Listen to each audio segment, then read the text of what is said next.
Salut tout le monde, Marc-Antoine Serré de l'équipe Serré Tiber.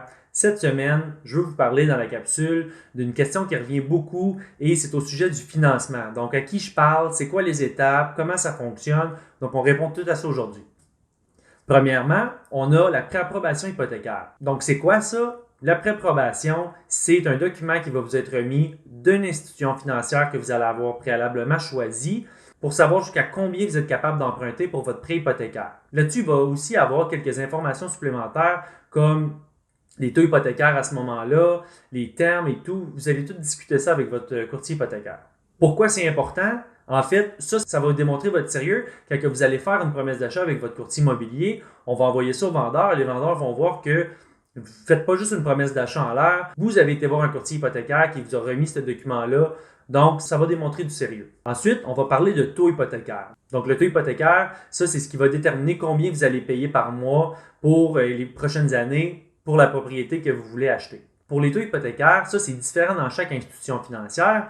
Et à toutes les semaines, ça change. Donc, c'est important de regarder ça à l'avance avec votre courtier hypothécaire pour voir si vous êtes capable même d'acheter une propriété. Donc, avec lui, vous allez discuter de ça. Il va regarder selon vos besoins, qu'est-ce qui est la meilleure chose pour vous et il va vous conseiller par rapport à votre situation financière.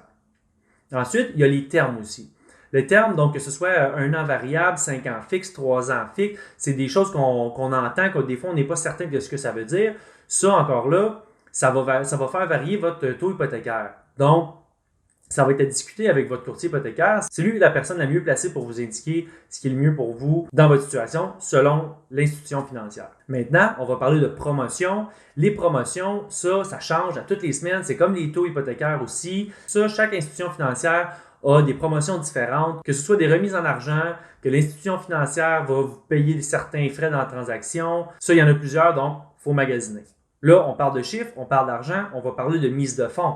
Les mises de fonds, ça, on va vous faire une autre vidéo là-dessus qui va vous expliquer exactement ce que vous avez besoin, dépendamment du genre de propriété que vous désirez acheter. Par contre, il faut garder en tête qu'il y a un minimum et dépendamment de justement la propriété que vous voulez acheter, votre courtier hypothécaire va pouvoir vous indiquer c'est quoi la mise de fonds minimum que vous avez besoin et comment vous préparer pour l'achat de votre propriété. Pour la mise de fonds, comment ça fonctionne? C'est que si vous mettez en bas de 20%, à ce moment-là, vous allez devoir payer ce qu'on appelle une prime SCHL ou Genworth.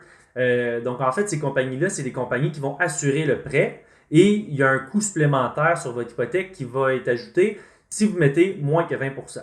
Mais ça, je laisse votre courtier hypothécaire vous expliquer ça plus en détail.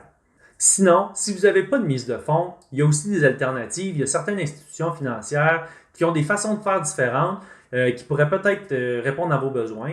Donc, en résumé, le courtier hypothécaire, sa job à lui, c'est de vous aider à avoir le meilleur taux, les meilleurs termes et d'avoir un dossier complet pour faire la demande de prêt hypothécaire envers l'institution financière que vous avez choisie. Ça va être important de choisir un courtier hypothécaire qui va être disponible pour vous rapidement, qui va répondre à vos questions et qui va faire ses suivis. Donc, si vous n'en connaissez pas un courtier hypothécaire, je vous conseille de demander à votre courtier immobilier avec qui il travaille habituellement, qui connaît, qui répond à ces critères-là. Comme ça, vous allez être sûr d'être pris en charge comme il faut. Si vous avez plus de questions, ça va nous faire plaisir de vous aider. On est là pour vous. Donc, je vous souhaite une bonne journée tout le monde. Salut!